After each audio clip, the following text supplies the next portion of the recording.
In a quiet coastal barangay in the Philippines, far from the noise of the city and the lights of opportunity, lived 16-year-old Alvin Reyes. His home was a small wooden hut perched on uneven soil, its walls patched with faded tarpaulin and old tin sheets hammered together after every storm. Inside, the air always smelled of the sea, salty, warm, and heavy with the memories of better days that had long slipped away. Alvin lived there with his mother, Maria, a gentle woman who worked tirelessly selling small snacks along the roadside just to afford rice for the day. Every morning before sunrise, Alvin helped her peel bananas, prepare sweetened snacks, and carry their small cooler down to the plaza. Despite his worn-out slippers, sun-faded shirt, and skinny frame, Alvin always wore a soft smile. But behind that smile lived something deeper, an ache, a longing, and a burning dream he was too shy to speak about. When the day's work ended and the sky turned gold, Alvin would slip away to the shoreline carrying his most precious possession, an old guitar his late father had once played. The wood was cracked, the strings mismatched, but to Alvin it was treasure. He would sit on a rock facing the waves, close his eyes, and sing. Not modern songs, not pop, not rap, but old-school rock and roll. Elvis Presley. His father's favorite. He had learned every accent, every rhythm, every soulful growl from grainy videos he watched on a borrowed phone. And when his voice echoed across the empty beach, even the wind seemed to pause. A few fishermen had heard him and whispered among themselves. "That boy, he sounds just like Elvis." Alvin would blush, shake his head, and look at the stars, never imagining that one day, the world would hear him too. The day Alvin's life began to shift was an ordinary Thursday, hot, dusty, and crowded with people rushing through the plaza. Alvin and his mother were arranging their small stall, setting out boiled bananas, ice-cold juice bags, and a few packs of chips. As always, Alvin hummed softly while working, unaware that his voice carried farther than he thought. A traveling street musician named Mang Bert, who often performed around the region, stopped mid-step when he heard the melody. The tone, rich, warm, unmistakably vintage, made him turn toward the young boy arranging snacks with quiet focus. "You," Mang Bert called out, pointing. "Sing that again." Alvin froze, startled. "Peepa. Me?" "Yes, you," the musician said, stepping closer. "I haven't heard a voice like that in years." With a trembling breath, Alvin sang one line of "Love Me Tender." Mang Bert's eyes widened instantly. "Incredible," he whispered. The musician insisted Alvin join the plaza open mic night happening that weekend. But Alvin panicked. "Sir. I've never sung in front of people. And look at me, my clothes." His voice trailed off. His mother touched his shoulder gently. "Anak, your father always said your voice was a gift. Don't hide it." That night, Alvin lay awake listening to the waves outside their home. Fear wrestled with hope inside him. What if people laughed? What if he failed? But a tiny spark inside him, his father's spark, whispered that it was time. When the night of the performance arrived, Alvin stepped onto the small wooden stage barefoot, his heart pounding loudly in his ears. People in the crowd murmured, doubtful. But then the music started. And when Alvin sang the first note, deep, golden, and full of soul, the entire plaza went silent.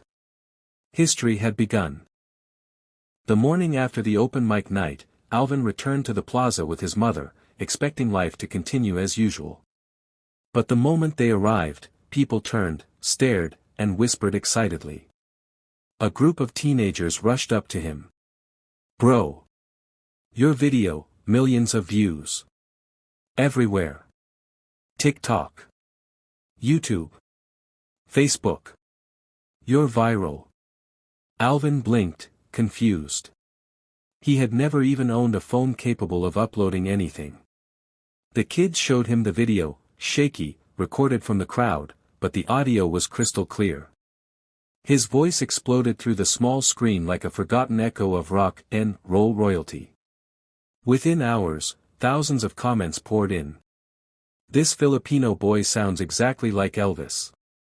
How is this possible? Give him a real stage. My jaw dropped, this kid is a legend. Reaction channels began adding dramatic thumbnails, the next Elvis. International fans stitched the video, crying, smiling, and replaying the moment Alvin hit the big note. Even old-school rock and roll communities from the US and Europe started sharing him, calling him the revival voice. Meanwhile, Alvin continued selling snacks with his mother, still wearing the same faded clothes, unaware that the world was waiting for his next song. Then the messages started. A music producer from Los Angeles. A talent scout from London. A Filipino-American radio host offering to fly him abroad for a performance. Local TV shows begging for interviews. An international talent competition asking if he would audition.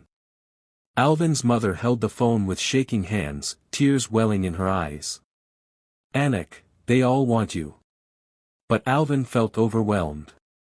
He didn't know anything about fame. He only knew the shoreline, his guitar, and his father's songs. Still, something inside him whispered. Maybe this is my chance. Maybe I'm meant for something bigger. And the world continued watching. Alvin could hardly believe it when a major national talent show in Manila sent an official invitation. They wanted him to perform live. Not in a plaza, not in front of neighbors, but on a gigantic stage broadcast to millions. For a boy who had never even left his province, the idea felt unreal. Terrifying. Magical. Support poured in from his barangay. A local seamstress offered to sew him a simple white suit inspired by Elvis's classic style. A neighbor donated polished black shoes that were slightly too big, stuffing the toes with tissue so they would fit. Everyone pitched in. It felt like the whole community was pushing him forward. When Alvin arrived at the studio, he was overwhelmed by the bright lights, bustling staff, and huge cameras. Contestants walked by in sparkling outfits, vocalizing and posing confidently. Alvin felt small, invisible, and out of place. Backstage, he clutched his father's old guitar, its wood cracked, its strings uneven. A staff member asked gently, "Are you ready?" Alvin swallowed hard but nodded. The moment he stepped onto the stage, the auditorium erupted into murmurs. The judges glanced at each other with uncertainty. To them, he looked like a nervous teen with an outdated guitar, hardly star material. The music began, a slow, emotional instrumental of "Can't Help Falling in Love." Alvin closed his eyes, breathed deeply, and remembered the shoreline, the waves, his father's voice telling him, "Sing from the heart, Anak." Then he sang.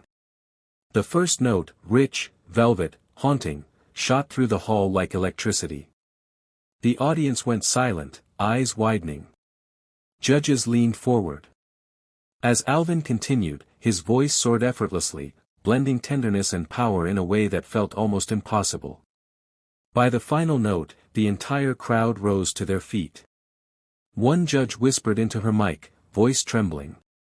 "We are witnessing the next Elvis." Weeks after his breathtaking Manila performance, Alvin's life transformed in ways he never imagined. The talent show clip spread globally, reaching newspapers, American talk shows, and even old Elvis fan clubs who couldn't believe what they were hearing. Invitations poured in, some offering contracts, others begging for collaborations. But one message stood out: an international performing arts event in Singapore wanted Alvin to sing on the World Youth Stage, an arena known for launching global stars. Alvin hesitated. He was still just a poor teenager who had never flown in an airplane, never held a passport, never even touched a proper stage microphone until recently. But his mother looked at him with quiet pride. "Anak, this is your father's dream for you. Go show the world your heart." When Alvin arrived in Singapore, he was overwhelmed by the skyscrapers, flashing billboards, and massive venue filled with thousands of spectators from around the world. Backstage, he held his father's old guitar, though he wouldn't be using it tonight. It was simply his reminder of home, of beginnings, of love. As he stepped onto the grand stage, the lights dimmed. A soft hush fell over the crowd. Then the music began, a powerful orchestral arrangement blending classic Elvis with Filipino musical flavor. Alvin took a breath and sang. His voice echoed across the arena, stronger, freer, more confident than ever before. Fans cried. Judges stared in disbelief. People watching from home typed frantically. This boy is a phenomenon. He's not just the next Elvis, he's the first Alvin Reyes. When Alvin finished, the audience erupted into thunderous applause. His mother, seated in the front row, covered her face with her hands, shaking with tears. With his first earnings, Alvin rebuilt their home and funded music workshops for poor children. His story became a symbol of hope, that dreams born in poverty could rise to touch the world. And as the world cheered, Alvin whispered silently.